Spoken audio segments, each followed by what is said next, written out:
ठरावाची अंमलबजावणी केलेली नाही. यांनी सारखं खोटं बोलतात.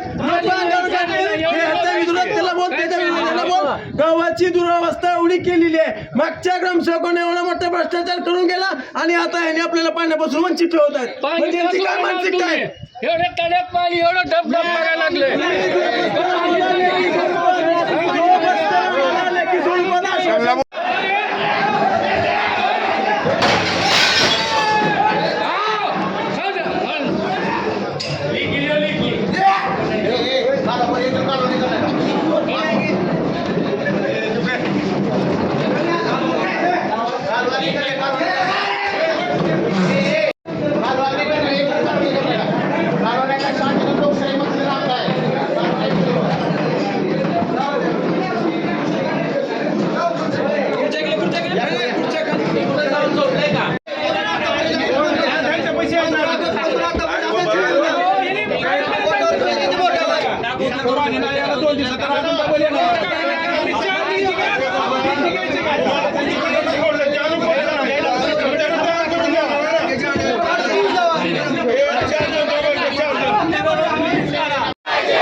या ठिकाणी या प्रशासनानं तात्काळ मिटवावा आणि जनतेची होणारी गैरसोय ही तात्काळ त्यांची सोय करावी अशा पद्धतीचं या ठिकाणी नियोजन आहे.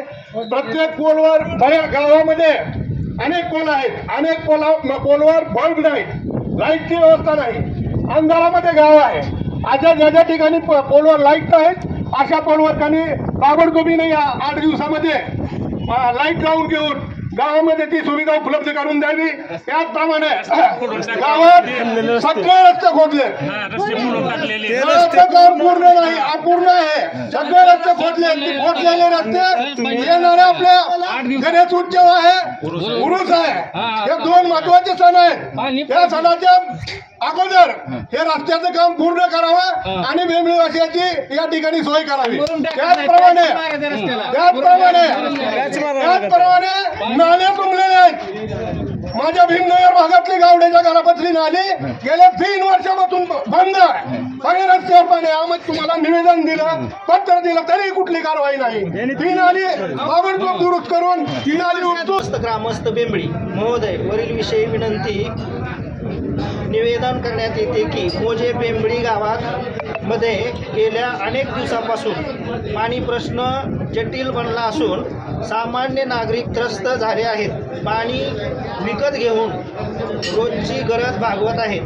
त्यामुळे पिण्याच्या व सांडपाण्याची व्यवस्था त्वरित करण्यात यावी. गावातील खोदलेले सर्व रस्ते तातडीने दुरुस्त करण्यात यावेत. तसेच गावातील तुंबलेल्या नाल्या साफ करून डास मच्छर होऊ नयेत म्हणून फवारणी करण्यात यावी. अनेक पोलवर बल्ब नाहीत, ते तातडीने बसवण्यात यावे. वरील सर्व कामे तातडीने करण्याचा 8 दिवसात पूर्ण करावेत, अन्यथा येणाऱ्या काळात तीव्र आंदोलन करून आमरण उपोषण करण्यात येईल. पाणी नव्हतं. आपण बेंबळी तलावातल्या विहिरीचं पाणी निम्म्या गावाला पूर्ण निम्म्या गावाला जात नव्हतं, हेही मान्य आहे. परंतु आता पाणी आलंय बेंबळी तलावातून आपण चालू केलं होतं.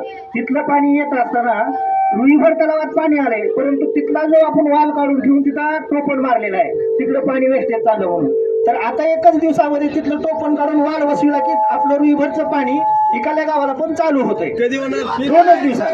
तुम्ही आम्हाला हे लेखी स्वरूपात आश्वासन द्यायचं. हे लेखी स्वरूपात पाहिजे 2 दिवसात अगदी 2च दिवसामध्ये लेखी स्वरूपात 1 मिनिट 2च दिवसात ते चालू होते. आता 15 ऑगस्टला सांगितलं विधानसभेमध्ये. माईक घेऊन बोल. माईक घेऊन बोल. एवढा पहिला प्रश्न आपला तो पाणी दोन्हीकडे चालू होणार आहे. दुसरा प्रश्न आहे आपला पाईपलाईन तोडलेला.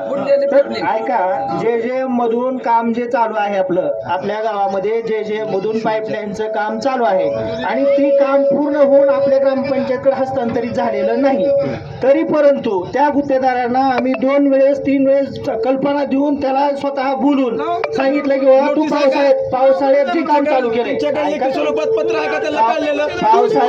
पावसाळ्यामध्ये त्यानं काम चुकीचं चालू केलंय. तुमच्याकडे त्याच्यामुळे आपल्या रस्त्याची अवस्था बिकट झाली. पुरावा केलेला आणि लेखी स्वरूपात आहे का? त्यानंतर तुम्ही त्या गुत्तेदाराला जे तुम्ही म्हणताना 2-3दा सांगितलं त्यांचा तुमच्याकडे लेखी पुरावा आहे का? तुम्ही तोंडी बोलू नका आम्हाला, फक्त तोंडी बोलू नका, टक्केवारी घेऊन तोंडी बोलू नका. तुम्ही आम्हाला फक्त एवढं सांगा, तुम्ही त्या गुत्तेदाराला सांगितलं का लेखी स्वरूपात आहे का? नोटीस काढलेलं त्या गुत्तेदाराला, रस्ते काढलेल्या गुत्तेदाराला आहे का? जो काय आपण बिंबडीवासियांनी जो काय आक्रोश मोर्चा आणलेला आहे, अगदी सगळ्याच्या मनातली तळमळ. ते तुमच्यासाठी निंदनीय आहे हे बी बोला. ते प्रशासनासाठी निंदनीय आहे. तुम्ही स्वीकार करा, स्वीकार करावा लागेल.